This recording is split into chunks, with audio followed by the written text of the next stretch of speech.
Okay, the last thing we're learning in Erev Shabbos really, that you shouldn't have a big meal Friday afternoon. It's not halachic, forbidden, but it's preferred. You shouldn't have a big meal because you want to be able to eat the Friday night meal, as is called the Teyavin.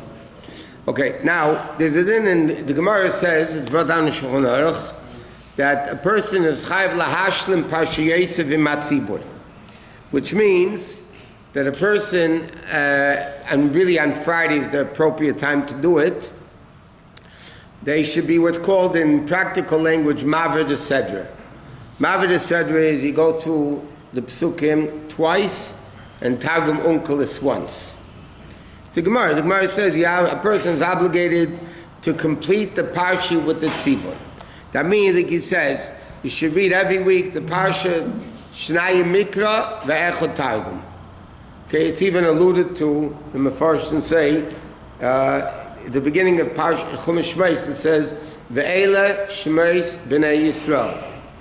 So Ve'ela is spelled Vav Aleph Lamed Hey. So they say it's an acronym, V'chayev Adam Lavar HaMikra. Shmos is Shnayim Mikra Ve'echot Targum, and B'nai stands for B'nigun Yofa, meaning with the trop. Now there are different customs in how to do it. The Rebbe writes in a Yom Yom that the best way of doing it is you say each pasuk twice, then unklis. The next pasuk twice, and unklis. So there's a din, really, it's a din Shulchan Aruch. People don't necessarily keep it too much, but, I mean, you're supposed to keep it, but you're actually supposed to be, now when's the proper time to do it? So many poskim write, the best time is Friday afternoon after midday. They bring down from the Arizal used to do it Friday morning, before midday. But the bottom line is it should be done preferably Friday. What? It's mashma after Chatzos, it says. No, the Rabbeim did every night one parsha, and then Thursday night they finished, and then Friday they did it again. No, it's a whole different thing with the Rabbeim. But Friday you have to do it. Now, there are opinions that Rishonim, again, I don't know why people are not so careful about this, but there are opinions in the Rishonim that you shouldn't eat the Shabbos day meal until you finish being Maved Sedra.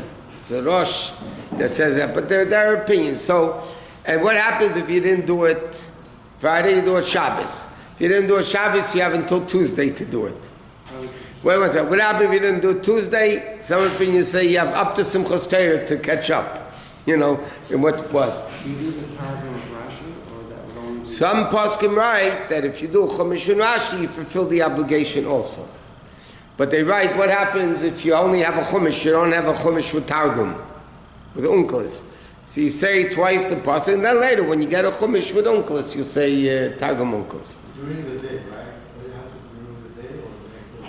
It could be done Friday day. The preferable time is Friday day. Friday night you could do it, but I'm just saying the preferable time, halachically. I know if somebody had a birthday on Friday, the Rebbe would tell them to be Maved Sedra on Friday, not to leave it over for Shabbos. I know I had it myself. My birthday falls out many times on Friday. We used to go into the Rebbe for the Yechidus Aviyir for 30 seconds.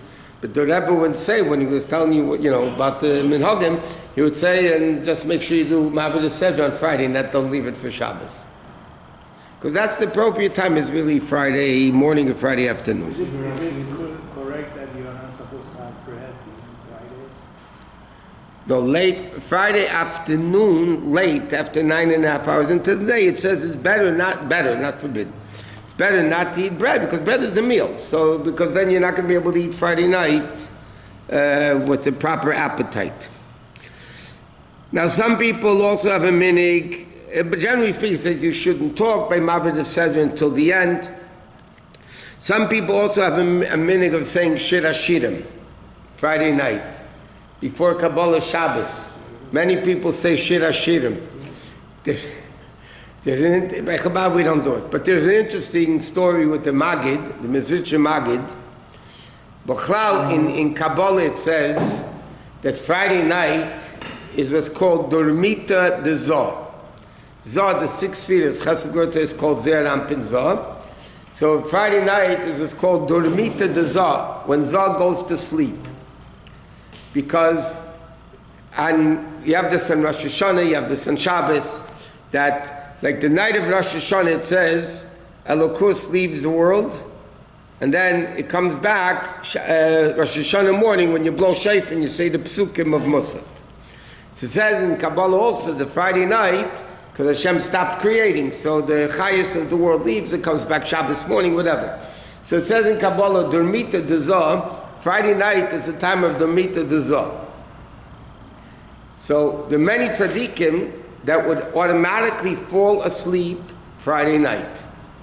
The Magid, the Alter Rebbe says in the Sfarim, the Alter Rebbe used to fall asleep Friday night when Shabbos began. For this short period of time, he actually fell asleep. Friday night before Ma'ariv. The Bilu Paritcher would go to sleep. He wasn't that great.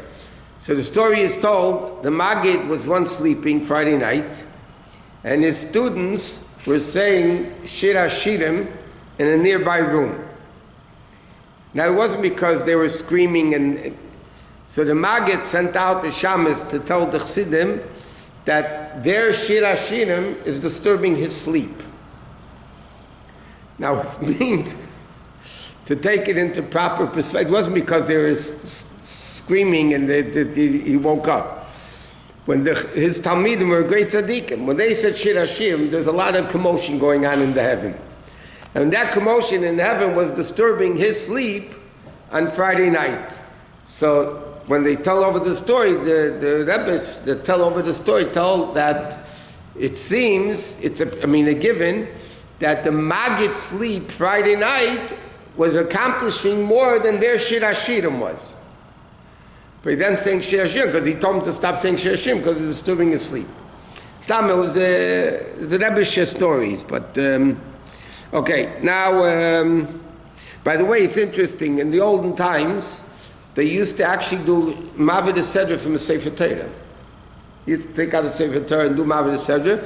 Today it's not done because today we just don't take out Sefer Torahs. It's for anything really. You don't take out Sefer Torahs, generally speaking. Few exceptions in halacha, but generally so. But years ago they used to learn from a Sefer Torah. They used to take out a Sefer Torah. They would do Shnai Mikveh Targum, and okay. What? It's not so poshut that you're allowed to. It's not so simple. You just don't take out Sefer Torahs. Huh? What was the question? Yeah, you're right. It's not so poshut. Okay, next thing is like this. It's a mitzvah, and it's a taka mitzvah for a person to wash their every Shabbos at least their hands, face, and feet. Don't forget, it's not like today we have showers and all that. It was a big hassle going to the bathhouse. But every Shabbos there was a mitzvah of washing at least your hands, face, and feet in hot water. And Erev Shabbos. And if possible, you should wash your whole body in hot water. And it says in halacha, you should go to the mikveh. So, in fact, the Rosh Yosef, the Rosh Yosef, who's a commentator and the Gemara, asks a question, so why isn't there a bracha on that mitzvah of washing yourself on Erev Shabbos? You should say a bracha. So he says, it's not such a big mitzvah. Like he brings down the, what's it called, the Dark Emeshus from the Ramah writes, it's not a mitzvah, it's a mitzvah you should do, but you don't get punished if you don't do it. So in other words, it's not a big mitzvah that would demand a bracha. But you see in Poskim they even discuss, you should have to make a bracha even on taking a shower. And it's also possible to go to the mikveh Erev Shabbos. The question is when, preferably it should be after midday. Some people like to go right before Shabbos because they're bringing in the Shabbos with the Kedusha. But again, there's a few aspects in mikveh. And the few aspects of mikveh are as follows. There's a mikveh that removes impurity. That's one aspect of a mikveh. You're tamei, you go to the mikveh, you become pure. Then there's a second aspect of a mikveh that it adds kedusha. Even if you're not Tomei, going to the mikveh adds Kedusha. Where do we see this? Kohen Gadol went to the mikveh 5 times on Yom Kippur. Right? In the order of Yom Kippur, we read that the Kohen Demachzer, Yom Kippur, we said, Kohen Gadol went 5 times to the mikveh on Yom Kippur. Obviously, he didn't become Tomei each time. So going to the mikveh adds Kedusha and purity. So the question is like this. Most impurities, like a woman after nida period, whatever, she needs to have a mikveh with rainwater, proper, a biblical mikveh with rainwater or sink water connected to it, like we learned in the laws of mikveh. Men, for their impurities, you don't need a rainwater mikveh. You can have mayim she'uvim, regular sink water, providing it's in the ground. There's no leaking in the mikveh. It's not a leaky mikveh. It's connected to the ground and you teva. Now the question is, does a mikveh of regular city water add kedusha or not? In other words, it removes the impurity for a man. Okay, not for all the other impurity. In the time of the Bais Din, you had to go to the mikveh.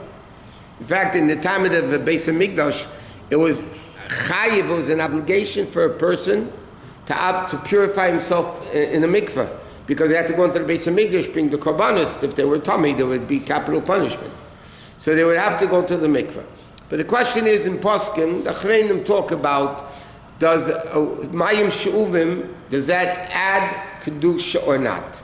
Some people say it doesn't, because it's only good to remove purity, but to say it adds kedusha, that it doesn't do. And some Poskim write that if it removes impurity, for sure it could add kedusha also. Yeah. I understand something. Sometimes they say that we're all tamei anyways. Mm-hmm. No, we're all tamei. There's different impurities. Okay? There's impurity, what we are all tamei with is from touching dead bodies. Okay, that where everybody's impure. That impurity can only be purified with the Parah Aduma. When Mashiach will come and make the 10th Parah Aduma, and then everybody will become pure. There are other impurities that people have that you have to get out of that impurity, like a woman, in order to be with her husband, has to go to the mikveh to remove herself from that impurity, right, of nida or like that. Before, in the time of Takonis, Ezra made a Takoni, you're not allowed to daven until you go, if a man's tamei, he's not allowed to go daven until he goes to the mikveh. Well, the Gemara says, Batal Takonis Ezra, because the tzibur couldn't handle it. But in Bechsidim, the Machman, it's whatever. But so that different impurities are for different things.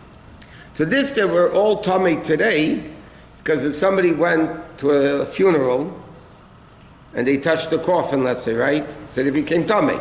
Then you go home, you give somebody shalom aleichem, they become tamei. You know what I mean? And so it's anyway that tumah is all over the place. But what about when we wash our hands? That's ruach ra. That's not so much impurity. There's an evil spirit in a cemetery that you wash your hands. So many people, if you just go visit the cemetery, so then you can go into a house and wash your hands. Many people are makbid if they go to a funeral and they're within 6 feet of the coffin or under a tree, whatever, so then they'll wash outside the house. They don't want to bring the impurity into the house.